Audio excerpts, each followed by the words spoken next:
جانا یہاں پر، یہ فتاوی افریقہ میں امام اہل سنت لکھتے ہیں، اعلیٰ حضرت فرماتے ہیں سوال میں چاروں صحابہ یعنی ابو بکر و عمر عثمان و علی کا مرتبہ برابر کہا۔ سوال کسی نے پوچھا کہ کوئی برابر مانتا ہے تو کیا ہوگا؟ تو اعلیٰ حضرت فرماتے ہیں سوال میں چاروں خلفائے راشدین کا مرتبہ برابر کہا، یہ خلاف عقیدہ اہل سنت ہے، یہ سنیوں کا عقیدہ یہ سنیوں کا عقیدہ نہیں ہے۔ اعلیٰ حضرت فرماتے ہیں اہل سنت کے نزدیک صدیق اکبر کا مرتبہ سب سے زائد ہے، پھر فاروق اعظم، پھر مذہب منصور میں عثمان غنی، پھر مرتضی علی رضی اللہ تعالی عنہم اجمعین۔ جو چاروں کو مقام و مرتبہ میں برابر جانے وہ بھی سنی نہیں ہے۔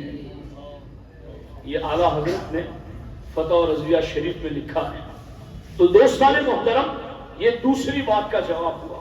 بات سمجھ میں آ رہی ہے کہ نہیں آ رہی؟ کہ افضلیت کا مسئلہ اگر باب الفضائل سے ہوتا تو ہمیں اختیار ہوتا کہ چاشت کی طرح پڑھے نہ پڑھے، مانے نہ مانے، لیکن یہ باب الفضائل سے نہیں، یہ باب العقائد سے ہے، اور باب العقائد میں بھی ضروریات اہل سنت سے ہے، اور اس کا انکار اہل سنت سے خروج اور گمراہیت ہے، اور گمراہیت میں جانے سے نفل و فرض باطل اور رائجہ ہو جاتے ہیں۔ تو اس عقیدے سے ہٹنے سے کتنا بڑا نقصان ہوتا ہے، اس نقصان سے ہمیں اپنے آپ کو بچانا ہے۔ اور جو چاروں کو مقام اور مرتبے میں برابر جانے وہ بھی سنی نہیں ہے۔ اب میں آپ کے سامنے احادیث پڑھتا ہوں، اور ان احادیث کے بعد پھر میں امام اہل سنت کا فیصلہ آپ کے سامنے رکھوں گا، یعنی وہ احادیث کے جن میں مطلقاً ابو بکر صدیق رضی اللہ تعالی عنہ کی افضلیت بیان کی گئی ہے۔ مطلق کا یہ میں مطلق بار بار بول رہا ہوں تو اس مطلق کا مطلب بھی آپ کو بتا دوں۔ مطلق کا معنی ہے بغیر کسی قید اور جہت کے، بغیر کسی قید اور جہت کے۔ جیسے ہم کہیں کہ فلاں شخص ٹیلرنگ میں سب سے افضل ہے، تو اب یہ جو ٹیلرنگ آپ نے قید کر دیا نا قید کے ساتھ، ایک صفت کے ساتھ، تو اب اس کا علم میں افضل ہونا کوئی ضروری نہیں۔ سمجھ آ رہی ہے کہ کسی کو ہم نے کہہ دیا یہ علم دین میں بہت افضل ہے، تو اب علم دین کے ساتھ ہم نے ان کا افضل ہونا قید کر دیا۔ اب ضروری نہیں کہ وہ علم ڈاکٹری میں میڈیکل میں بھی وہ افضل ہو، تو کسی کو کسی جہت کے ساتھ قید کر دینا یہ مطلق نہ ہونا ہے۔ اور مطلق کس کو کہتے ہیں کہ کوئی بھی قید نہ لگائی جائے، کسی بھی جہت کی، کسی بھی صفت کی، کسی بھی زمانے کی قید نہ لگائی جائے، بلکہ جب بھی کہا جائے تو یہ کہا جائے کہ یہ پوری امت میں سب سے افضل ہے۔ یہ نہیں کہ سچ بولنے میں سب سے افضل، خلافت میں سب سے افضل، نہیں، بغیر کسی جہت اور قید کے سب سے افضل امت میں کہنا، اس کو افضلیت مطلقہ کہتے ہیں، اور یہ شان ہے ابو بکر صدیق کی۔ اب اس پر احادیث آپ سنیے، پھر میں اعلیٰ حضرت کا فیصلہ سناؤں گا، تو اس میں کچھ لوگوں کی سرجری بھی ہوگی کہ جو مغالطہ دینے کی کوشش کرتے ہیں، تو ان کا جواب بھی ہوگا۔ یہ دیکھیے، اور میں وہ احادیث بھی آپ کے سامنے پڑھوں گا کہ جو احادیث مولا علی سے روایت، میں نے ناد علی ایسے ہی پہلے نہیں پڑھا، کیونکہ جس بات اس مسئلہ افضلیت کو سب سے زیادہ صحابہ کرام نے جنہوں نے تاکید کے ساتھ بیان کیا وہ مولا علی کی ذات ہے۔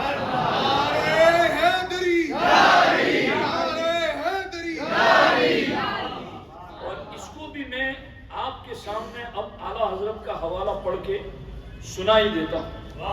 یہ فتح رضویہ شریف کی 29ویں جلد ہے، اور اس کے صفحہ نمبر 367 پہ اعلیٰ حضرت نے یہ بات لکھی ہے، کیا کہ ابو بکر صدیق کا پوری امت میں سب سے افضل ہونے کے مسئلے کو سب سے زیادہ مولا علی نے بیان کیا۔ میں نے تو ناد علی پڑھ کر کے انہی سے مدد حاصل کری کہ مولا علی، ہم اپنی بات نہیں بیان کرتے، اپنے دور میں آپ نے جس پر پہرا دیا ہم تو آپ کے نقش قدم پہ چلتے، ہم آپ کے در کی خیرات لوگوں تک پہنچاتے ہیں، تو ہمیں یقین ہے کہ مولا مرتضیٰ ہم سے خوش ہو رہے ہیں۔ سرکار اعلیٰ حضرت فرماتے 29ویں جلد میں، سنیے لفظ سنیے کیسے ہیں، اعلیٰ حضرت لکھتے ہیں خود حضرت مولا علی کرم اللہ تعالی وجہہ نے بار بار اپنی کرسی مملکت و سطوت خلافت میں، یعنی اپنے دور خلافت میں، یہ تقیہ باز معاذ اللہ مولا علی پر تقیہ کا الزام لگا، جو خود تقیہ باز ہیں، وہ یہ کہتے ہیں کہ مولا علی نے ابو بکر عمر عثمان کے دور خلافت میں اپنا خلافت کا حقدار ہونا جان کے خوف کی وجہ سے معاذ اللہ نہیں بتایا، اور معاذ اللہ اس کو تقیتاً مولا علی پر معاذ اللہ انہوں نے بزدلی کا الزام رکھا۔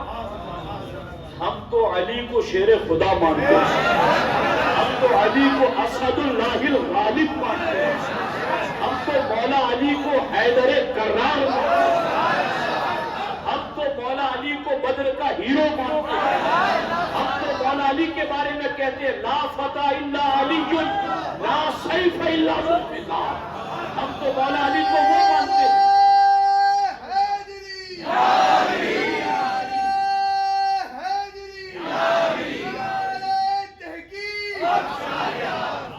ہم تو مولا علی کو وہ مانتے ہیں کہ جب آپ میدان میں کھڑے ہوتے تو بڑے بڑے رستموں کے بھی پسینے چھوٹ جاتے، اور آپ اس وقت کہتے انا الذی سمتنی امی حیدرہ، میں وہ ہوں کہ جس کی امی نے اس کا نام حیدر رکھا، میں وہ شیروں کا بھی شیر ہوں۔ تو ہم مولا علی پر معاذ اللہ تقیہ کے ذریعہ بزدلی کا الزام نہیں آنے دیں گے، ہم مولا علی کو حق گو اور حق پر قائم رہنے والا مانتے ہیں، اور مولا علی نے یہ بات اپنے دور خلافت میں کہی تھی۔ جو مولا علی کے بارے میں روافظ یہ کہتے ہیں کہ معاذ اللہ ابو بکر عمر اور عثمان کے دور میں انہوں نے اپنی خلافت کا تقاضا اس لیے نہیں کیا کہ جان کا خوف تھا، تو معاذ اللہ مولا علی پر الزام لگایا، اور اگر ان کا یہ الزام صحیح ہوتا تو اپنے دور خلافت میں مولا علی ابو بکر عمر کی افضلیت کیوں بیان کرتے؟ اپنے دور خلافت میں تو ابو بکر عمر کا پردہ ہو چکا، وہ تو وصال پا چکے تھے، مگر یہ ایسے نہیں تھے کہ جب تک سامنے ابو بکر عمر ہو تبھی ان کی فضیلت بیان کریں، بلکہ مولا علی کو تو سرکار نے اسپیشلسٹ تیار کیا۔ میں ایک بات کی طرف مولانا صاحب کی توجہ کے ساتھ ایک بات عرض کرتا ہوں، ہمارے نبی نے چاروں خلفاء کے کئی حدیثوں میں نام ترتیب سے لیے اور سب کے بارے میں دعائیں کی۔ اللہ ابو بکر پر رحم کرے کہ جس نے اپنی بیٹی میرے نکاح میں دی، اللہ ابو بکر پر رحم کرے کہ جس نے اپنی اونٹنی پر سوار کر کے مجھے ہجرت کی رات مدینے تک پہنچایا، اللہ ابو بکر پر رحم کرے جس نے اپنے مال سے بلال کو آزاد کیا۔ پھر سرکار عمر کا کہتے کہ اللہ عمر پر رحم کریں کہ جب بولتا ہے حق بولتا ہے، اللہ عثمان پر رحم کریں کہ فرشتے اس سے حیا کرتے ہیں۔ مگر جب مولا کی بات آتی تھی تو ہمارے آقا کیا فرماتے ہیں؟ اللہ علی پر رحم کرے، اللہم ادر الحق حیث دار علیہ، اے اللہ حق کو ادھر کر دے جدھر علی چل رہے ہیں۔ بار بار کی دعا، اے اللہ حق کو ادھر کر دے جدھر علی ہو۔ تو ہم تو علی کو حق پر ماننے والے ہیں، اس لیے ہم مولا علی کی بات سناتے ہیں کہ مولا علی کو سرکار نے بار بار حق کا نشان، حق کا معیار اور حق کی علامت قرار دیا۔ وہ حق پر رہنے والے اپنے دور خلافت میں بار بار حق والی بات یعنی ابو بکر عمر کی افضلیت بیان کرتے رہے۔ غور کیجئے یہاں پر امام اہل سنت 29ویں جلد کی صفحہ نمبر 367 پر لکھتے ہیں کہ خود حضرت مولا علی کرم اللہ تعالی وجہہ الکریم نے بار بار اپنی کرسی مملکت و سطوت خلافت میں افضلیت مطلقہ شیخین کی تصریح فرمائی، یعنی صاف صاف واشگاف الفاظ میں بیان فرمایا کہ یہ دونوں حضرات علل اطلاق بلا قید جہت و حیثیت تمام صحابہ کرام سے افضل ہیں۔ اور یہ ارشاد مولا علی کا، یہ ارشاد ابھی جو میں پڑھوں گا آپ کے سامنے کہ ابو بکر عمر پوری امت میں سب سے افضل ہیں، مولا علی کا یہ ارشاد ان سے بتواتر ثابت ہوا۔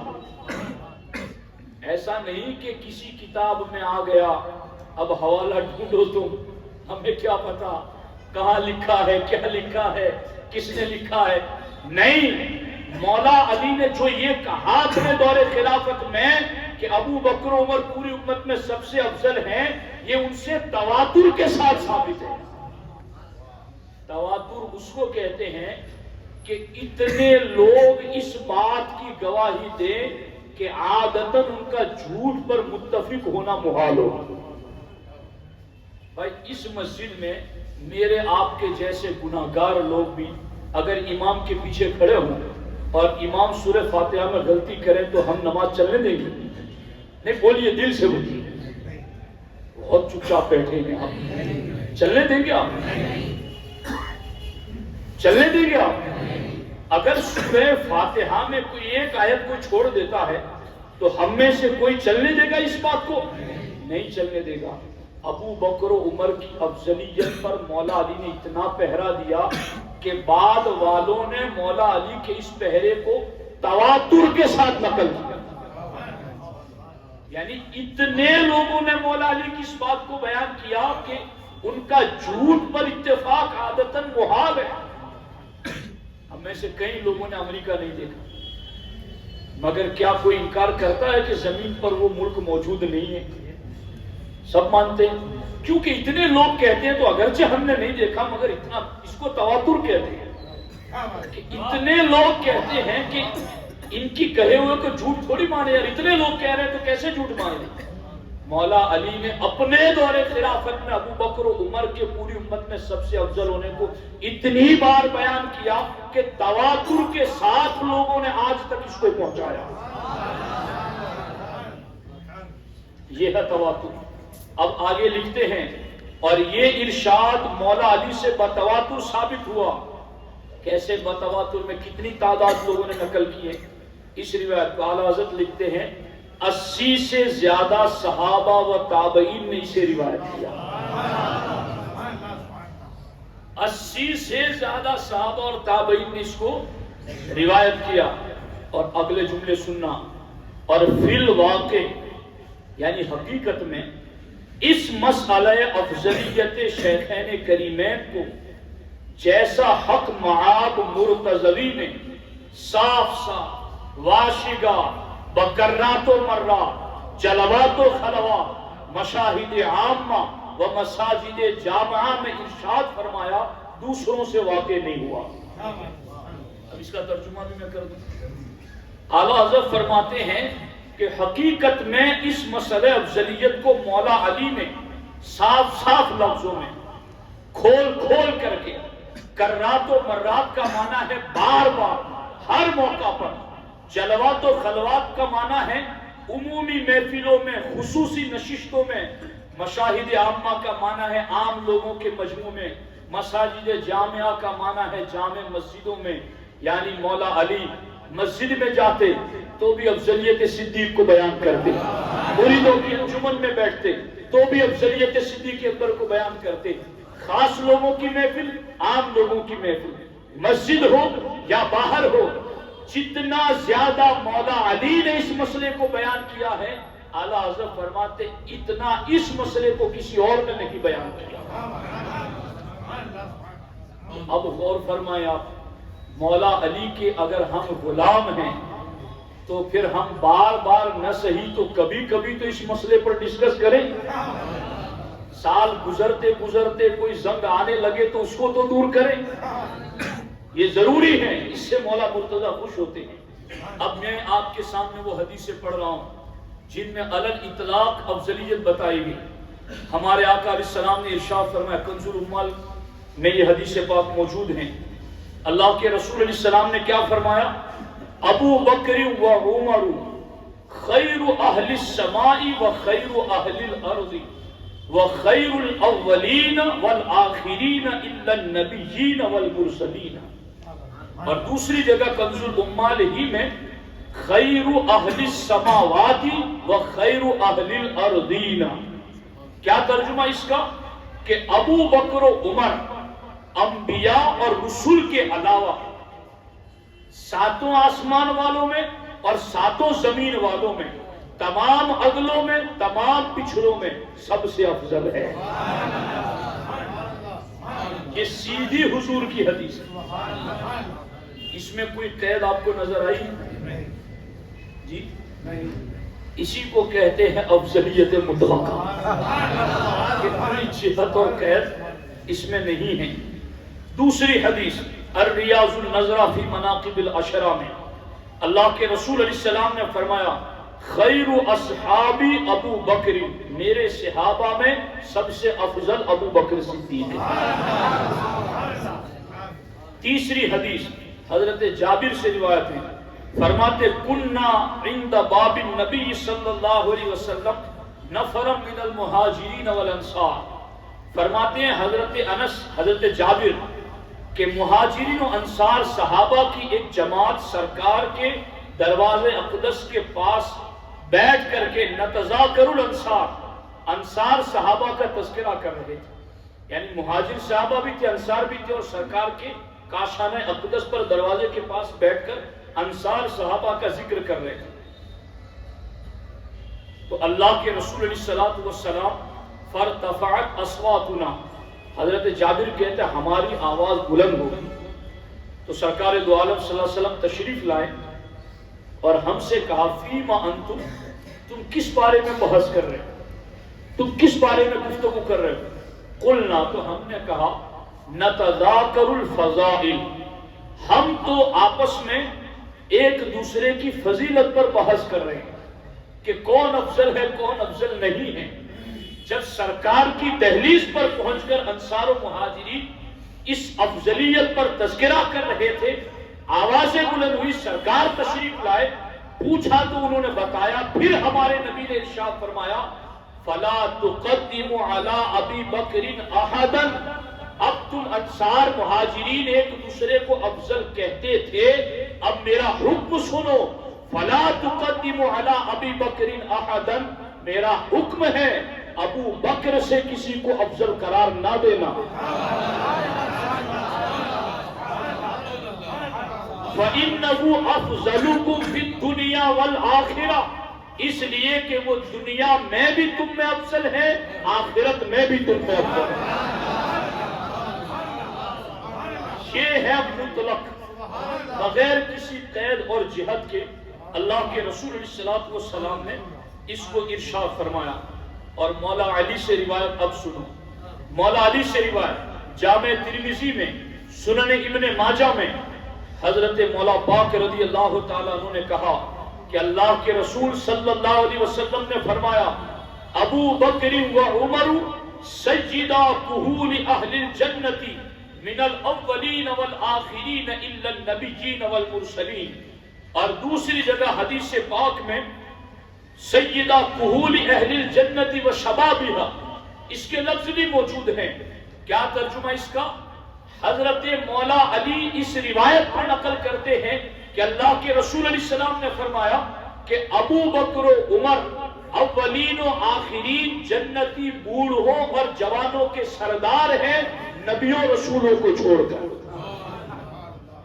نبیوں رسولوں کو چھوڑ کر ابو بکر و عمر جنتی بوڑھوں کے بھی اور جنتی جوانوں کے بھی سردار ہیں.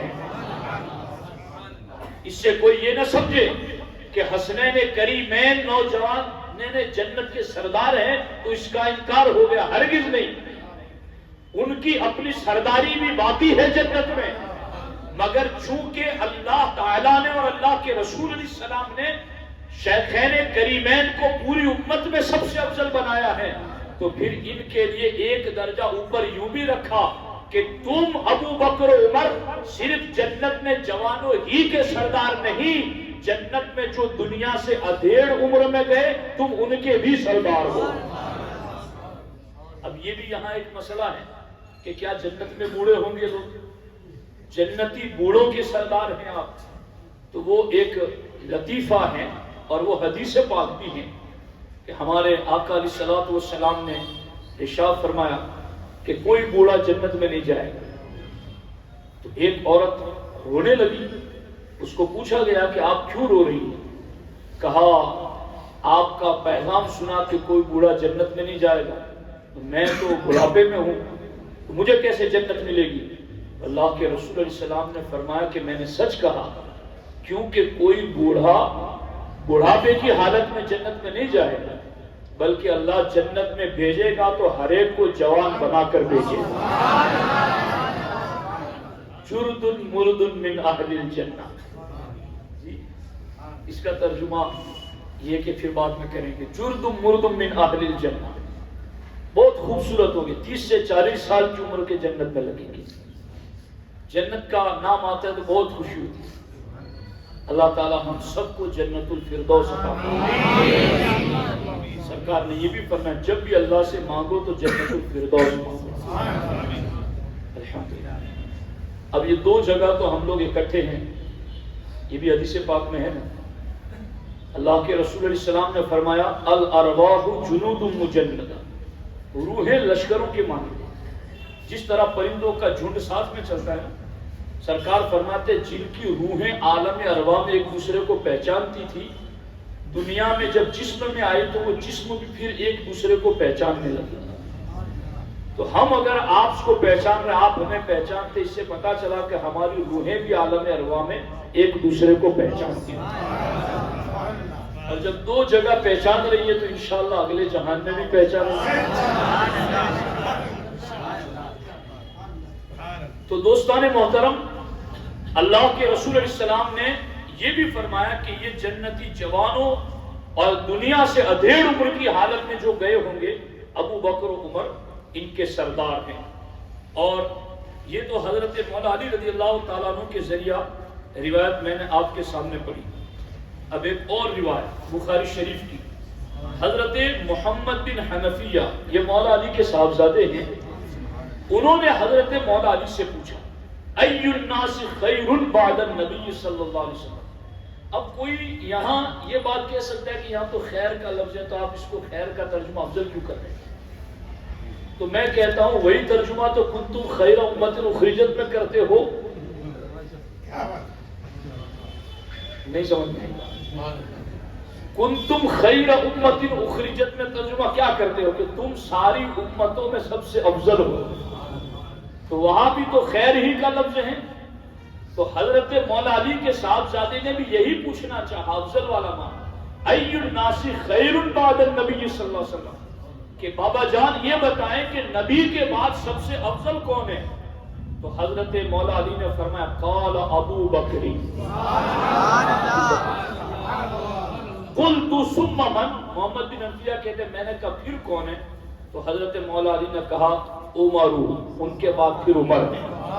محمد بن حنفیہ کہتے ہیں اب اگر میں نے پوچھا کہ ثم من تو وہ عثمان کا نام لے گے، تو میں نے سیدھے کہہ دیا ثم انت یا ابتی، پھر تیسرا نمبر تو والد محترم آپ ہی کا ہے۔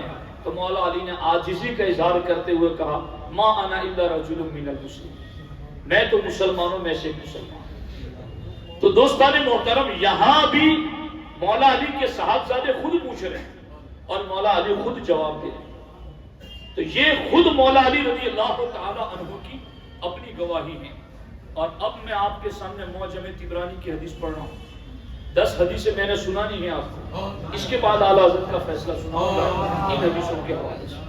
سنیے، ابو جحیفہ رضی اللہ تعالیٰ عنہ کہتے ہیں دخلت علی علی فی بیتی، ابو جحیفہ یہ حضرت مولا علی رضی اللہ تعالیٰ عنہ سے پیار کرنے والے محب ہیں آپ کے، تو فرماتے ہیں کہ میں مولا علی کے پاس ان کے گھر گیا، فقلت، اور میں نے مولا علی سے کہا یا خیر الناس بعد رسول اللہ صلی اللہ علیہ وسلم۔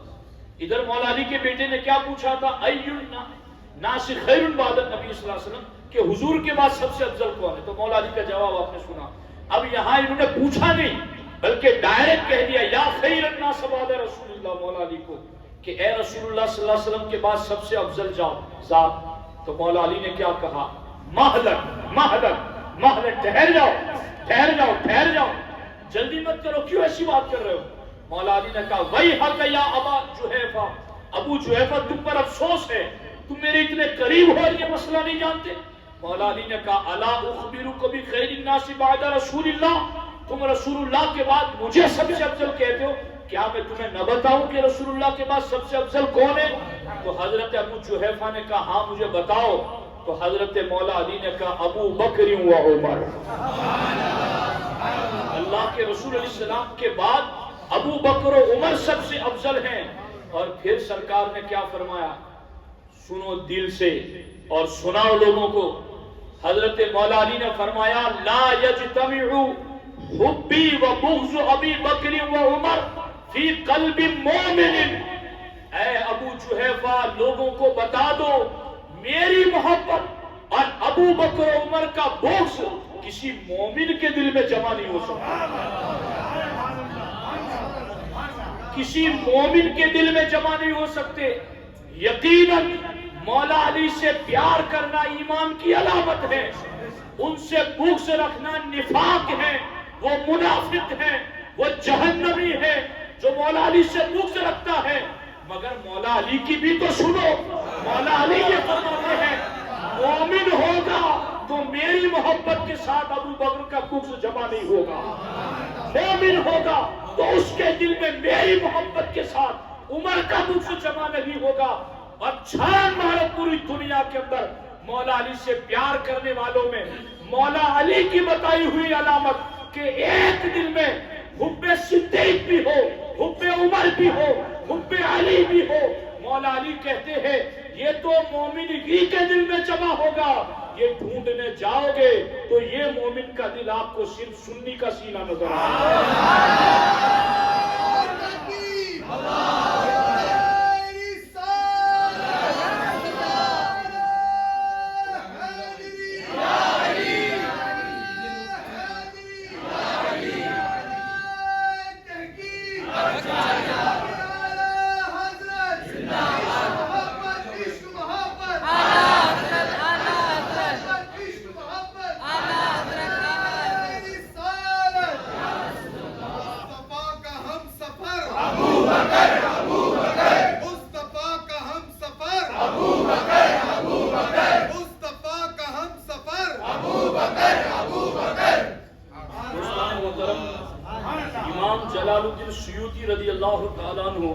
تاریخ الخلفاء میں لکھتے ہیں اور یہ بھی مولا علی سے روایت. کیا فرماتے ہیں؟ مولا علی فرماتے ہیں خیر هذه الامه بعد نبیها ابو بکر و عمر، کہ اس امت میں نبیوں کے بعد سب سے افضل ابو بکر و عمر ہیں. امام ذہبی کہتے ہیں ھذا متواتر عن علی، مولا علی کا یہ فرمان متواتر ہے، متواتر امت تک پہنچا ہے. اور اس سلسلے میں دوستان محترم اب مولا علی سے نیچے اہل بیت کی میں گواہی آپ کے سامنے سنا رہا ہوں. امام جعفر صادق کی بات سنیں. امام جعفر صادق فرماتے ہیں کہ مجھے میرے والد امام باقر نے کہا اور ان کے والد امام زین العابدین نے کہا اور ان کو ان کے والد امام حسین نے کہا اور ان کو ان کے والد مولا علی نے کہا یہ ہے سلسلے روایت میں سلسلۃ الذھب کہ جس سند کو مجنون پر پڑھ دیا جائے اللہ اسے بھی شفا عطا کر دے. یہ ایسے پاک لوگوں کی سند ہے اور ایسے پاک لوگ کس ابو بکر کی افضلیت کو بیان کر رہے ہیں. حضرت امام جعفر صادق کہتے ہیں مجھے میرے والد امام باقر نے کہا، وہ کہتے ہیں مجھے میرے والد امام زین العابدین نے کہا، وہ کہتے ہیں مجھے میرے والد امام حسین نے کہا، وہ کہتے ہیں مجھے میرے والد مولا علی نے کہا. کیا کہا؟ اور مولا علی کہتے ہیں مجھے نبیوں کے امام مصطفیٰ جان رکھا. اللہ کے رسول علیہ السلام نے فرمایا ما طلعت شمس ولا غربت. اللہ کے رسول نے فرمایا کہ اللہ کے رسول علیہ السلام فرماتے ہیں ابو بکر سے بہتر کسی شخص پر نہ سورج طلوع ہوا نہ غروب ہوا. نبیوں رسولوں کے بعد جس پر بھی سورج طلوع ہوا اور غروب ہوا ان میں سب سے افضل ذات ابو بکر صدیق کی ہے. یہ کون بیان کر رہے ہیں؟ اور آگے پھر انہوں نے کتنی بڑی بات کہہ دی، یہ انہی کا حق ہے چونکہ یہ پاک لوگ ہیں اور الحمدللہ ہم ان پاکوں سے پیار کرنے والے ہیں، اس لیے ہم ان کو بھی مانتے ہیں اور ان کی بھی مانتے ہیں. ہم دونوں طرفہ ان کا لحاظ رکھنے والے ہیں. حضرت امام جعفر صادق کہتے ہیں قال لا انا لنبی شفاعت جد ان کنت قدمت فیما رویت لک. اے لوگو، اگر میں نے تمہارے سامنے یہ روایت سنائی ہے، اگر اس روایت کے سنانے میں نے جھوٹ بولا ہے تو مجھے میرے جد کریم کی شفاعت نصیب نہ ہو، مجھے مصطفیٰ جان رحمت کی شفاعت نصیب نہ ہو اگر میں نے تمہیں یہ روایت بیان کرنے میں جھوٹ بولا ہو. فرماتے انی لارجو شفاعتہ یوم القیامہ، یعنی ابا بکرین میں اس کو چھپاؤں کیوں؟ اس لیے کہ مجھے تو قیامت کے دن ابو بکر صدیق کی شفاعت کی امید ہے. میں کیوں چھپاؤں؟ اہل بیت سے پیار کرنے والوں، یہ میرا تمہارا فرض ہے. اس مسئلے کو سب سے زیادہ مولا علی نے بیان کیا، ان کی اولاد نے بیان کیا، ہر زمانے کے صالحین سادات نے بیان کیا. اگر مولا علی سے سچا پیار ہے تو جس بات پر پہرا مولا علی نے دیا ہر محب کو بھی اس پر پہرا دینا ضروری ہے. اب دیکھو یہاں پر یہ تو تھی بات امام جعفر صادق کی. اب میں آپ کے سامنے امام محمد نفس زکیہ رضی اللہ تعالیٰ عنہ کا فرمان پیش کرنا چاہتا ہوں. یہ امام نفس زکیہ کون ہے؟ یہ عبداللہ بن حسن، یہ امام نفس زکیہ جو ہیں وہ عبداللہ المحض کے بیٹے ہیں. عبداللہ المحض یہ وہ ہیں جو پہلے حسنی حسینی سید ہیں، جن کے باپ حسنی ہیں، ان کی والدہ حسینی ہے، اس لیے ان کو عبداللہ المحض پہلے خالص حسنی حسینی سید، کہ یہاں آ کر کے فاطمۃ الزہرا کے دونوں نور بیک وقت جمع ہو گئے، ماں کی طرف سے بھی باپ کی طرف سے بھی. عبداللہ المحض کے بیٹے ہیں امام محمد نفس زکیہ، اور عبداللہ المحض یہ کس کے بیٹے ہیں؟ یہ امام حسن مصنع کے بیٹے ہیں. اور یہ کس کے بیٹے ہیں؟ یہ امام حسن مجتبیٰ کے بیٹے ہیں. اور یہ کس کے بیٹے ہیں؟ یہ امیر المؤمنین مولا علی کے بیٹے ہیں. اب غور کریں، وہ نفس زکیہ رضی اللہ تعالی عنہ فرماتے ہیں اتاہ قوم من اہل الکوفہ والجزیرہ، کوفہ اور جزائر کے جزیرہ کے کچھ لوگ حضرت امام محمد نفس زکیہ کے پاس آئے اور آ کر انہوں نے کیا کہا؟ فَسَأَلُوهُ عَنْ أَبِي بَكْرِ وَعُمَرَ، انہوں نے آ کر کے حضرت ابو بکر عمر کے بارے میں سوال کیا کہ اے امام محمد نفس زکیہ، آپ تو اہل بیت سے تعلق رکھتے ہیں، آپ ابو بکر عمر کے بارے میں کیا کہتے ہیں؟ تو حضرت جندب اسدی جو راوی ہیں وہ کہتے ہیں فَالْتَفَتَ إِلَيَّ، تو امام محمد نفس زکیہ نے میری طرف چہرہ موڑا اور مجھے دیکھ کر کہا انظر الی اہل بلادک یسألون عن ابی بکر و عمر، یہ تمہارے علاقے والوں کو دیکھو تو صحیح، یہ مجھ سے ابو بکر و عمر کے بارے میں پوچھتے ہیں کہ میں ان کے بارے میں کوئی غلط بات کر دوں. سن لو لہما افضل عندی من علی، میں علی کا بیٹا کہہ رہا ہوں کہ ابو بکر و عمر علی سے افضل ہے. لہما عندی افضل من علی، میں علی کا بیٹا کہہ رہا ہوں کہ یہ دونوں مولا علی سے افضل ہیں. غور کیجئے، یہ ہے اہل بیت اطہار رضوان اللہ کی تعالی علیہم اجمعین کی گواہی. اب اس پر میرے سامنے جو ابھی صحابہ کی گواہیاں ہیں وہ تو بہت باقی ہیں، لیکن میں نے جو کہہ دیا ہے وہ بھی کوئی کم نہیں ہے. اب جو آپ نے سن لیا ہے اس پر امام اہل سنت کا تبصرہ سنو کہ اعلیٰ حضرت امام اہل سنت اس بارے میں کیا فرماتے ہیں. وقت کا تو کوئی مسئلہ نہیں.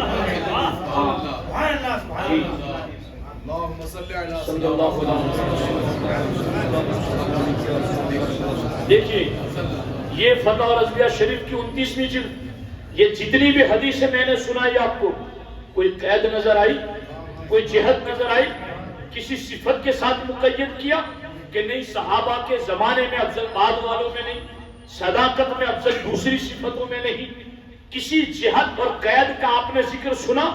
نہ سرکار کی زبان سے، نہ مولا علی کی زبان سے، نہ اہل بیت اطہار کی زبان سے، نہ کسی صحابی کی زبان سے، بلکہ سب نے کہا تو یہی کہا، سب میں افضل نبیوں رسولوں کے بعد ابو بکر صدیق ہے، بلا قید اور جہاد کہا. اب امام احمد رضا کا فیصلہ سنو. 29ویں جلد کے صفحہ نمبر 369 پر آپ لکھتے ہیں بالجملہ حاصل کلام. یہ میں صرف آپ کو حاصل کلام ہی سنا رہا ہوں، ابھی باقی باتیں تو بہت ہیں. یہ حاصل کلام دوسری مرتبہ اعلیٰ حضرت بالجملہ احادیث مرفوعہ. اب ہر ایک کا ترجمہ کرنے جاؤں گا تو وقت لگ جائے. احادیث مرفوعہ، مرفوع حدیث جو ٹاپ لیول کی حدیث ہے. احادیث مرفوعہ و اقوال حضرت مرتضوی مولا علی کے فرامی و اہل بیت نبوت اور اہل بیت کے فرامی، اس بارے میں، کس بارے میں بولو نا کچھ، افضلیت صدیق اکبر کے بارے میں لا تعداد و لا تحصا ہے، یعنی انگنت. اب اعلیٰ حضرت فرماتے اب اہل سنت کے علماء ذوی احترام میں ان احادیث و آثار میں جو نگاہ غور کو کام فرمایا، غور کیا اس میں، تو تفضیل شیخین یعنی ابو بکر عمر کے افضل ہونے کی صدہا تصریحیں، سینکڑوں صراحتیں علل اطلاق پائیں، علل اطلاق پائی، کہیں جہت و حیثیت کی قید نہ دیکھی کہ یہ صرف فلاں حیثیت سے افضل ہیں اور دوسری حیثیت سے دوسروں کو افضلیت، ایسا کہیں نہیں پایا. لہذا انہوں نے عقیدہ کر لیا کہ گو فضائل خاصہ و خصائص فاضلہ حضرت علی اور ان کے غیر کو بھی ایسے حاصل، یعنی بعض فضیلتیں ایسی ہیں جو حضرت علی کو حاصل، ابو بکر عمر کو نہیں، اور بعض فضیلتیں ایسی ہیں جو ان چاروں کے علاوہ بھی دوسرے صحابہ کو حاصل ہے جو ان چاروں کو نہیں. جیسے قرآن میں نام صرف حضرت زید کا ہے، گواہی ایک کی دو کے مقام صرف حضرت خزیمہ کی ہے. تو ایسے خصائص کے بارے میں کہتے ہیں کہ فضائل خاصہ اور خصائص فاضلہ حضرت مولا اور ان کے غیر کو بھی ایسے حاصل جو حضرات شیخین نے نہ پائے، جیسے کہ اس کا عکس بھی صادق ہے. مگر فضل مطلق کلی، فضل مطلق بغیر کسی جہت کے، فضل مطلق کلی یعنی کسی جہت و حیثیت کا لحاظ کیے بغیر فضیلت مطلقہ کلیہ جو کثرت ثواب و زیادت قرب رب الارباب سے عبارت ہے، وہ ابو بکر و عمر ہی کو عطا ہوا. اب میں نے ایک صاحب کو سنا، تو چونکہ آج کل لوگوں کو قرآن سے زیادہ قوالیوں سے پیار ہو گیا ہے، اور یہ قوالیاں والے قرآن والوں سے لڑنا چاہتے ہیں، اور قوالیوں میں پڑھ رہے ہیں وہ دمادم مست قلندر علی کا پہلا نمبر. تو بتاؤ ہمیں قوالی کو ماننا ہے یا قرآن کو ماننا؟ قرآن نے تو یہ کہا ان اکرمکم عند اللہ اتقاکم، کہ تم میں سب سے زیادہ افضل وہ ہے جو اتقا ہے. اور ابو بکر کے بارے میں کہا کہ ابو بکر کے بارے میں کہا وَسَيُجَنَّبُهَا الْأَتْقَى، کہ ابو بکر صدیق اتقا ہے. تو قرآن نے کہا جو اتقا ہے وہ افضل ہے، اور دوسری جگہ کا ابو بکر اتقا ہے. تو قرآن تو ابو بکر کا پہلا نمبر کہہ رہا ہے. تو قوالی یہ روافظ کا ایجاد کردہ عقیدہ ہے، یہ ان کی من گھڑت ہے، یہ ڈاوا ڈول ہے، یہ ان کے اندھیرے میں لگائے ہوئے تیر ہے. اس لیے اے اہل سنت و جماعت، اگر مولا علی کو خوش کرنا ہے تو وہ بات مانو اور منواؤ جو مولا علی نے مانی اور منوائی. اب دیکھنا، یہ آخری بات میں عرض کرتا ہوں، اس پر توجہ سے سننا، اور پوری گفتگو کا نچوڑ اور دار و مدار اس پر ہے. میں اس تک کھینچ کر کے اس گفتگو کو لایا ہوں آپ کے سامنے. اگر کوئی ابو بکر صدیق رضی اللہ تعالی عنہ کو پوری امت میں افضل نہیں مانتا، تو پھر پہلا تو یہ اس کے لیے پکڑ ہوگی کہ یہ سنی نہ رہا، اور سنی نہ رہا تو گمراہ ہو گیا، گمراہ ہو گیا تو فرض اور نفل مردود ہو گئے، قبول بھی نہیں ہوگی، جو پڑھے وہ بھی ضائع ہو گئے۔ تو پہلا تو افضلیت کو نہ ماننے کا یہ نقصان ہے۔ اور اب جو میں بات کر رہا ہوں تو اتنی اہم ہے کہ شاید اسے سن کر کے آپ کو احساس ہو کہ یہ مسئلہ اتنا سیریس ہے۔ امام فرحاوی رحمۃ اللہ تعالی علیہ نے اسی لیے لکھا یجب علی العلماء الاہتمام بمسألۃ الافضلیہ، انہوں نے کہا کہ علماء پر واجب ہے کہ افضلیت کے مسئلے کو اہتمام کے ساتھ بیان کریں، اس پہ توجہ دیں، اس کو خاص طور پر۔ اور میں یہ علماء میرے ساتھی ہیں، علم میں مجھ سے زیادہ ہے، میں ان کی خدمت میں بھی درخواست کرتا ہوں، ایک ہے فضیلت اور ایک ہے افضلیت۔ فضیلت کا تو کوئی منکر ہی کہاں ہے، نہ ابو بکر کی، نہ عمر کی، نہ عثمان کی، نہ علی کی، نہ طلحہ زبیر کی۔ تو جہاں فضائل بیان کیے جائیں ضرورت ہے اس سے زیادہ کہ افضلیت بھی بیان کی جائے۔ افضلیت ہوگی تو ہر عقیدہ میں ہوگا، اس کے تحت تمام فضائل کا تحفظ ہو سکے گا۔ اب غور کرنا، جو میں کھینچ کر آپ کو یہاں تک لایا ہوں اس بحث کو سمجھانے کے لیے، اس کا اصل جز کیا ہے۔ اگر نہیں مانا کس نے کہا میں نہیں مانوں گا، نقصان کیا ہوگا۔ دیکھیے علم حدیث میں، اور یہ کتابیں میری اپنی ہی لکھی ہوئی ہیں جس میں سے میں پڑھ کے آپ کو سنا رہا ہوں، الحمدللہ، کہ علم حدیث میں ایک شعبہ ہے علم اسماء الرجال۔ علم اسماء الرجال کس کو کہتے ہیں کہ حدیث بیان کرنے سے پہلے یہ لفظ جو آتے ہیں کہ فلاں نے فلاں سے سنا، فلاں نے فلاں سے سنا، فلاں نے فلاں سے سنا، انہوں نے صحابی رسول سے سنا اور انہوں نے اللہ کے رسول علیہ السلام سے سنا، تو یہ جو فلاں فلاں نام آتے ہیں حدیث کے آگے، اس کو علم اسماء الرجال کہتے ہیں۔ کیا کہتے ہیں؟ اسماء الرجال۔ اور اسماء الرجال کے جو ماہرین علماء ہوتے ہیں ان کو ناقدین جارحین کہتے ہیں، نقد و جرح کرنے والے۔ یعنی وہ کیا نقد و جرح کرتے ہیں؟ حدیث تو کوئی ضعیف ہوتی ہی نہیں، حضور کا فرمان اور ضعیف ہو ایسا ہو ہی نہیں سکتا، حضور کا ہر فرمان قوی اور مضبوط ہی ہوتا ہے، مگر راویوں کے ذوق کی وجہ سے اس روایت کو ضعیف کہہ دیا جاتا ہے۔ تو وہ اسماء الرجال کے ماہرین علماء اس سند کے اوپر جرح کرتے ہیں۔ کیا جرح کرتے ہیں؟ کہ حدیث کو روایت کرنے والا یہ راوی کیسا ہے، اس کا عقیدہ کیسا تھا، اس کا استاذ کیسا تھا، جس نے سیکھا کس سے ہے، جوانی کیسے گزری، بڑھاپا کیسے گزرا، جب یہ حدیث لکھوا رہے تھے تب ان کا ذہن کیسا تھا، بھول جانے کی بیماری تو نہیں تھی، وہم کی بیماری تو نہیں تھی، جھوٹ بولنے کا عادی تو نہیں تھا، یہ کوئی خارجی یا رافضی تو نہیں تھا۔ یہ سارے علم اسماء الرجال کے ماہرین حدیث سے پہلے روایت پر ڈسکس کرتے ہیں، اور ان میں اگر کوئی عقیدے کا گڑبڑی نکلتا ہے، عمل کا کوئی گڑبڑی نکلتا ہے، تو پھر کہتے ہیں کہ یہ حدیث ضعیف ہے، شدید ضعیف ہے، یا موضوع ہے، یا اس طرح کے حکم اس پر لگاتے ہیں۔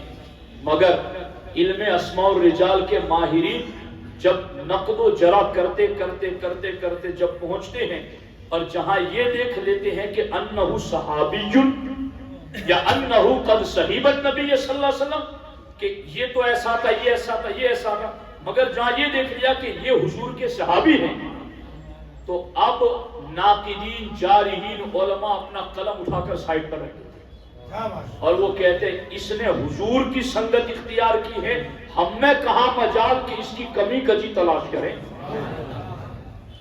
الصحابۃ کلھم عدول، ہر صحابی عادل اور متقی ہے، ہر صحابی عادل اور پرہیزگار ہے، ہر صحابی نیک اور پارسا ہے۔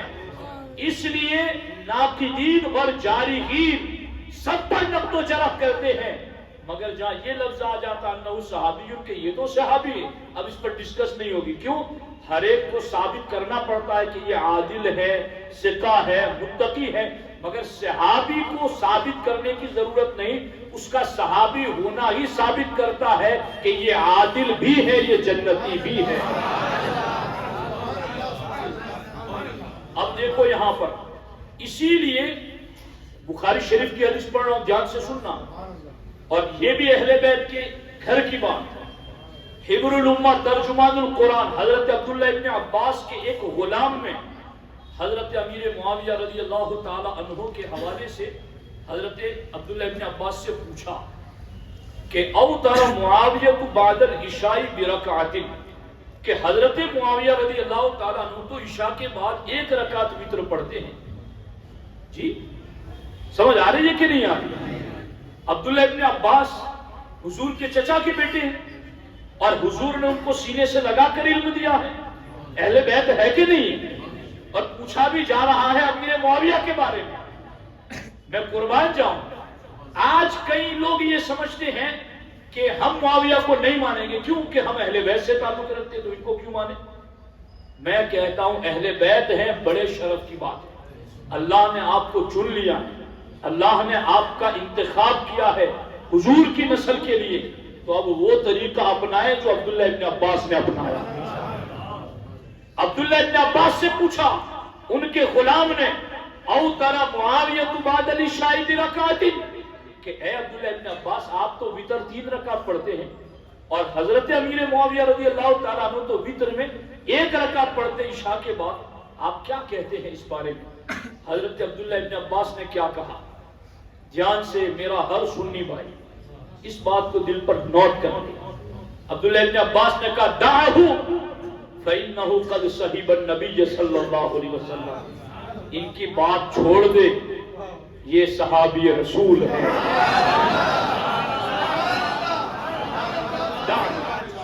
دعہو، کیوں آج یہ بولی لوگ نہیں بولتے؟ کیوں آج لوگ یہ بولی نہیں بولتے؟ ان کو بتاؤ کہ بخاری میں لکھا کیا ہے، ان کو بتاؤ کہ اہل بیت کا طریقہ کیا ہے۔ یہ ہے عبداللہ ابن عباس جو کہتے ہیں 1 رکعت پڑھتے ہیں، کوئی زجر و توبیخ نہیں، کوئی ملامت کا کلمہ نہیں، کوئی تو میں نہیں، بلکہ پوچھنے والے کو جھڑکی دی اور پوچھنے والے کو کہا دعہو، ان کا مسئلہ چھوڑ دے، ڈسکس مت کر۔ کیوں؟ فَإِنَّهُ قَدْ صَحِبَ النَّبِيَّ صلی اللہ علیہ وسلم، اس لیے کہ وہ حضور کے صحابی ہیں۔ دوستان محترم، اب بات کا نچوڑ یہ نکلا کہ سارے علم اسماء الرجال کے ماہرین، سارے علم اسماء الرجال کے ماہرین نقد و جرح کرتے ہیں، صحابی کا نام آتا ہے تو قلم رکھ دیتے ہیں۔ حضرت عبداللہ ابن عباس نے حضرت امیر معاویہ کے بارے میں کہا وہ 1 رکعت پڑھتے ہیں، کوئی بات نہیں، وہ صحابی رسول ہیں۔ اب دھیان سے سن لیں اس بات کو کہ اگر ابو بکر صدیق کو امت میں سب سے افضل نہ مانا جائے تو ابو بکر صدیق کو افضل میں نے اور تم نے نہیں مانا، 1,24,000 صحابہ نے مل کے مانا۔ یہ بخاری کی حدیث میرے پاس ہے، اب یہ بج رہی ہے، میں کیسے سناؤں آپ؟ یہ بخاری شریف کی حدیث ہے میرے سامنے، اور اس کو توجہ کے ساتھ آپ سنیں کہ اللہ کے رسول صلی اللہ تعالیٰ علیہ وسلم کے صحابہ نے کس طریقے سے حضرت ابو بکر صدیق رضی اللہ تعالیٰ عنہ کی افضلیت کو ذکر کیا۔ یہ بخاری شریف کی حدیث ہے۔ عبداللہ ابن عمر کہتے قلنا فی زمن النبی صلی اللہ علیہ وسلم لا نعدل بأبی بکر احدا، کہ ہم حضور کی حیات ظاہری میں ابو بکر کے برابر امت میں کسی کو نہیں سمجھتے۔ لا نعدل، ہم سب مل کر۔ اور دوسری جگہ حدیث پاک میں یہ بھی لفظ ہے کننا نخیر فی زمن النبی صلی اللہ علیہ وسلم نخیر ابا بکر، کہ ہم حضور کی حیات ظاہری میں سارے صحابہ میں سب سے افضل جس کو کہتے تھے تو ابو بکر صدیق کو کہتے تھے۔ اور تیسری جگہ حدیث میں ہے کہ ذالک یسمع النبی صلی اللہ علیہ وسلم فلا ینکرہ، حضور خود ہماری بات کو سنتے تھے مگر حضور خود خوشی کا اظہار کرتے تھے۔ غور کرنا اس بات کے اوپر کہ اس پر سارے صحابہ کا اجماع ہے، ارے ایک صحابی کا نام آ جائے تو وہاں ناقدین جارحین قلم اٹھا لے کہ یہ صحابی ہیں، ان پر ڈسکس نہیں ہوگی کہ یہ کیسے تھے۔ حضرت عبداللہ ابن عباس کہتے ہیں چھوڑ دے معاویہ کا معاملہ، اس لیے کہ وہ صحابی رسول ہے۔ ابو بکر کو پوری امت میں سب سے افضل ماننا اس لیے لازم ہے کہ اس افضل ہونے کی گواہی 1,24,000 کے قریب صحابہ نے اس پر اجماع کیا ہے۔ اب ابو بکر کو افضل نہ مانے تو کیا ماننا لازم آئے گا؟ کہ سارے صحابہ نے مل کر پہلا فیصلہ ہی ظلم والا کیا، تو وہ عادل نہ رہے، وہ پرہیزگار نہ رہے، یہی تو ہوگا اور کیا ہوگا؟ بات سمجھ آ رہی ہے آپ لوگوں کی؟ اگر یہ مانا جائے کہ ابو بکر افضل نہیں تھے پھر بھی لوگوں نے افضل مانا، ابو بکر پہلے خلیفہ نہیں تھے پھر بھی پہلا خلیفہ بنا دیا، تو معاذ اللہ یہ ماننا پڑے گا کہ سارے صحابہ نے مل کر ظلم والا فیصلہ کیا، ظالم ہو گئے، اور جو ظالم ہو جائے تو پھر عادل نہ رہے، پرہیزگار نہ رہے، اور عادل نہ رہے تو پھر ان کے ذریعہ جتنی حدیثیں پہنچی وہ حدیثیں کیسے صحیح رہے؟ کہ حدیث تو عادل کے ذریعہ پہنچتی ہے نا، متقی کے ذریعہ پہنچتی ہے نا۔ اگر ان کو پہلے فیصلے ہی میں ظالم مان لیا جائے تو تمام حدیثیں رد ہو جائے گی۔ حدیثیں تو حدیثیں، قرآن کو جمع کس نے کیا ہے؟ معاذ اللہ قرآن کے قرآن ہونے پر الزام آ جائے گا، اور پھر رافضی خود خوش ہوگا، کیونکہ رافضی تو معاذ اللہ قرآن کو ناقص ہی مانتا ہے۔ آپ کو پتا ہو نہ ہو میں بتا رہا ہوں، ان کی کتابوں میں لکھا ہے معاذ اللہ کہ قرآن ناقص ہے، لیکن یہ بھی اللہ کا کتنا کرم کہ اللہ نے علی کو چوتھے نمبر پر رکھا کہ جمع صدیق تم کرو، جمع تم عمر محفوظ تم رکھو، لوگت قریش میں عثمان تم جمع کرو، اور یہ تینوں چلے جائیں تو ان کے لکھے ہوئے پر پہرا مولا علی تم دو، حسن حسین تم دو۔ اگر علی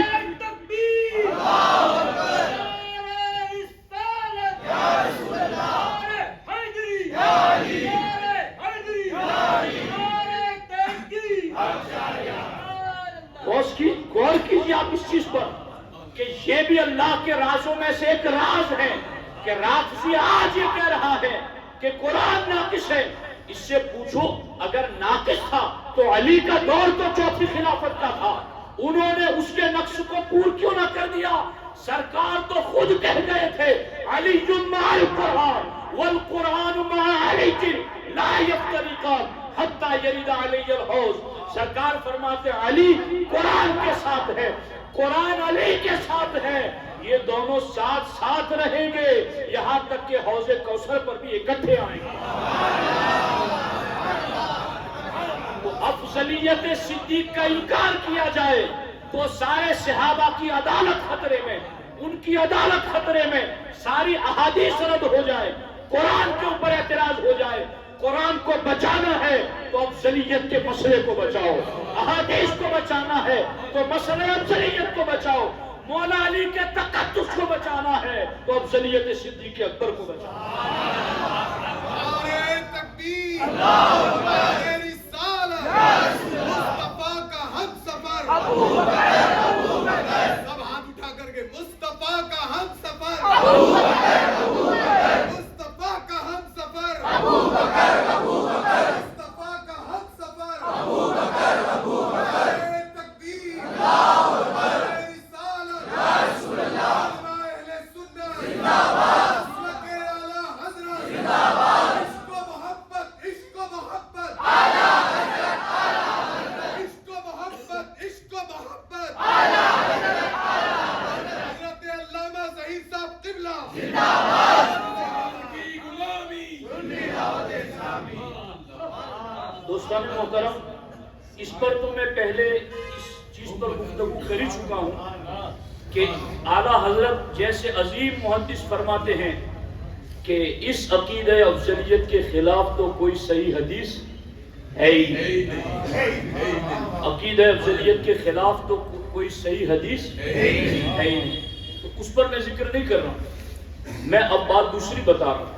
فتح رضویہ شریف کی جلد نمبر 5 صفحہ نمبر 580 پر اعلیٰ حضرت نے لکھا، پہلے تو اعلیٰ حضرت نے کیا لکھا کہ عقیدہ افضلیت کے خلاف کوئی صحیح حدیث ہے ہی نہیں، آگے آپ نے فرمایا بلکہ انصاف ہے، یہ ان لوگوں کے لیے میں بات کر رہا ہوں جو چینلوں پہ بیٹھ کے یوٹیوب پر بیٹھ کر ڈاواں ڈول خوشگپیاں مارتے ہیں. اور یہ بات وہ بات، اس پر بھی میں آپ کے سامنے اعلیٰ حضرت کا ایک فیصلہ سنانا رہے گا، وہ سناتا ہوں. لیکن فتح الرضویہ شریف میں پہلے تو لکھا کہ کوئی صحیح حدیث ہے ہی نہیں، آگے لکھا کہ بلکہ انصافاً اگر انصاف کی نظر سے دیکھو تو اگر تفضیل شیخین کے خلاف کوئی حدیث صحیح بھی آئے، پہلے تو کیا کہ ہے ہی نہیں، اب کہا کہ کوئی صحیح حدیث صحیح بھی آئے تو کیا کرنا ہے؟ قطعاً واجب التاویل، اس حدیث کی تعویل کرو، اس کا ایسا مطلب بتاؤ کہ جس سے اجماع صحابہ پر فرق نہ آئے. یہ امت کے علماء پر یہ لازم ہے، یہ نہیں کہ اس کی تعویل نہ کرے لوگوں کو شک میں ڈالے. یہ علماء کا منصب نہیں ہے. علماء کا منصب ہے کہ اول تو کوئی صحیح حدیث ہے ہی نہیں، لیکن اگر خلاف کوئی حدیث صحیح بھی آئے تو تعویل کرو اس کی. اور اعلیٰ حضرت فرماتے اگر بفرض باطل صالح تعویل نہ ہو واجب الرد، اور اگر اس حدیث میں تعویل کی گنجائش نہ ہو تو وہ حدیث صحیح بھی ہو تو اسے چھوڑ دو.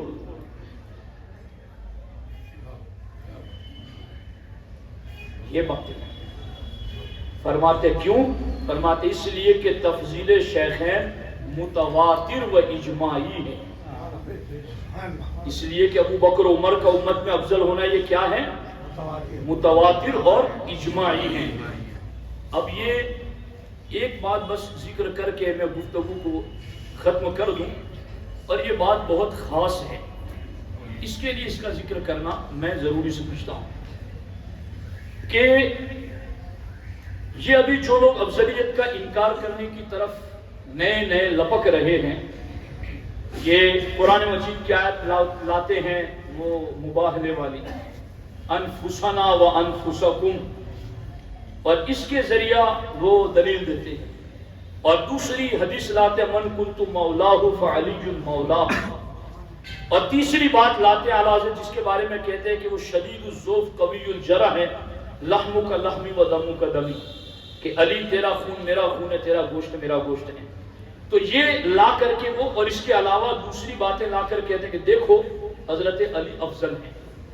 اعلیٰ حضرت کے اس بارے میں جو 3 باتیں ہیں نا، میں کہتا ہوں ہر عالم دین اور ہر سنی محفوظ کر لیں، اس کو لکھ لوں. میں نے یہ باتیں پڑھی تو میں سمجھتا ہوں کہ اگر کوئی تفضیلی یا کوئی غالی آ جاتا ہے تو اعلیٰ حضرت کی یہ چند سطریں اس کو الٹا کرنے کے لیے کافی ہے. کیا فرماتے اعلیٰ حضرت؟ اعلیٰ حضرت فرماتے ہیں کہ احادیث و اخبار سے، یعنی یہ جو باتیں تم مولا علی کی افضلیت کے لیے لاتے ہو،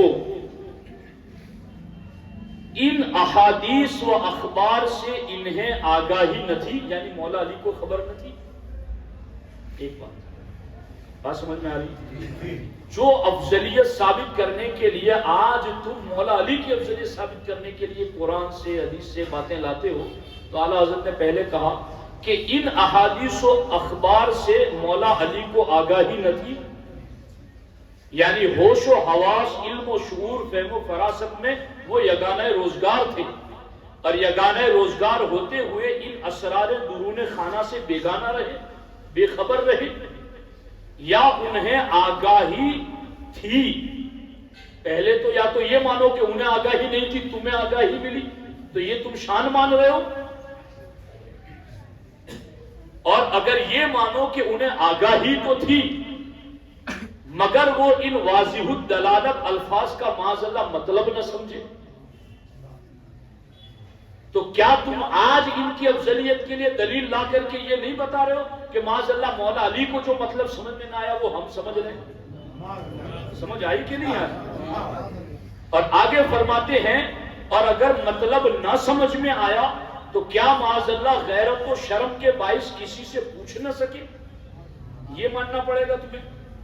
یا سمجھے یعنی حقیقت حال سے آگاہ ہوئے، آگاہی بھی ملی اخبار و احادیث پر، اس کا مطلب بھی سمجھا، اور اس مطلب میں یہ بھی دیکھا کہ تفضیل شیخین کا خلاف پایا، یعنی میں افضل ہوں ابو بکر عمر سے، مگر خاموش رہے اور جمہور صحابہ کے صحابہ کرام کے برخلاف عقیدہ رکھا اور زبان پر اس کا خلاف نہ آنے دیا، تو کیا اس میں معاذ اللہ مولا علی پر بزدلی کا الزام نہیں آئے گا؟ سمجھ آئی کہ نہیں؟ تو اگر آج کوئی مولا علی کی افضلیت ثابت کرنے کے لیے قرآن یا حدیث سے کوئی دلیل لاتا ہے تو اعلیٰ حضرت فرماتے اس سے یہ پوچھو کہ کیا مولا علی کو اس کی آگاہی نہ تھی؟ ایک بات، اور پھر اس سے پوچھو کہ آگاہی تھی تو کیا پھر اس کا مطلب نہ سمجھے؟ اور کیا مطلب نہ سمجھے تو کسی سے پوچھا نہیں، یا سمجھے اور اس میں خود جان لیا کہ میں ابو بکر عمر سے افضل ہوں، مگر چپ رہے معاذ اللہ، تقیہ کرتے ہوئے جان کا خوف رکھ کر کے؟ کیا ایسا ہو سکتا ہے کہ مولا علی ہو اور حضور کے فرامین پر آگاہ نہ ہو؟ کیا ایسا ہو سکتا ہے کہ آگاہ ہو اور حضور کے فرامین کا مطلب نہ جانے؟ کیا ایسا ہو سکتا ہے کہ مطلب صحیح جانا اور اپنی افضلیت تھی مگر ابو بکر و عمر کے خوف سے معاذ اللہ خاموش رہے؟ ان میں سے ایک بھی بات نہیں ہو سکتی، تو پھر ماننا پڑے گا کہ یہ جو دلیل تو لا رہا ہے یہ دلیل صحیح ہو نہیں سکتی۔ سمجھ آ رہی کہ نہیں آ رہی؟ تو یہ مولا علی رضی اللہ تعالی عنہ کے جو آپ کے فرامین ہیں اسی کا نچوڑ میں نے آپ کے سامنے پیش کرنے کی کوشش کی۔ گفتگو کا خلاصہ یہ بنا کہ ایک ہے کسی بات کا باب الفضائل سے ہونا اور دوسرا ہے کسی بات کا باب العقائد سے ہونا۔ باب الفضائل سے اگر کوئی بات ہے تو اس کا کوئی مانے نہ مانے، کرے نہ کرے، کوئی فرق نہیں پڑتا، لیکن باب العقائد سے اگر ہو تو اس کا انکار کرنے پر کبھی کافر ہو جائے گا، کبھی گمراہ ہو جائے گا۔ اور افضلیت صدیق اکبر باب العقائد سے ہیں، ضروریات اہل سنت سے ہیں، اس کا انکار کرنے سے بندہ سنیت سے خارج اور گمراہ ہو جائے گا، اور گمراہ ہوگا تو اس کے تمام عمل نفل فرض برباد ہو جائیں گے، قبول نہیں ہوگا۔ اور افضلیت صدیق اکبر مطلق طور پر اللہ کے رسول نے بیان کی، مولا علی نے بیان کی، اہل بیت اطہار نے بیان کی، اور جو انہوں نے بیان کیا سنی وہی مانتا ہے۔ اور اس کا اگر انکار کیا جائے افضلیت صدیق اکبر کا تو معاذ اللہ پوری شریعت کا انکار ہو جائے گا، کیونکہ صحابہ نے ان کو افضل مانا، اور وہی اگر ان کو ماننے میں عادل نہ ہو تو قرآن جمع کرنا، حدیث ہم تک پہنچانا، یہ سب کا سب ہمارے لیے مشکلات میں پڑ جانا ہوگا۔ اس لیے اس دین کے اوپر اب افضلیت صدیق اکبر اور ان کی خلافت اول کا ماننا صحیح العقیدہ رہنے کے لیے ہر شخص پر ضروری ہے۔ یہ باتیں میں نے آپ کی خدمت میں عرض کی۔ صحابی ہونا یہی اس بات کی علامت ہے کہ وہ عادل اور پرہیزگار ہے، اور جب تمام صحابہ نے مل کر ابو بکر کو افضل مانا جس میں مولا علی اور ان کی اولاد بھی ہیں، تو پھر ہم اس کو کیوں نہ مانیں جس پر عادل لوگوں نے اتفاق کیا ہے۔ تو خوش قسمت ہے اہل سنت و جماعت جو ان عقائد کو مانتے ہیں، پہرا دیتے ہیں اور اپنے عمل کی ویلیو کو بچاتے ہیں۔ اللہ کریم کی بارگاہ میں دعا ہے اللہ جل مجدہ الکریم ہم سبوں کو اس عقیدہ افضلیت پر استقامت نصیب فرمائے، اور اللہ تبارک و تعالی شیخین کریمین خطنین کریمین کے فیضان و کرم سے ہم سبوں کو مالا مال فرمائے۔ السلام علیکم ورحمۃ اللہ وبرکاتہ۔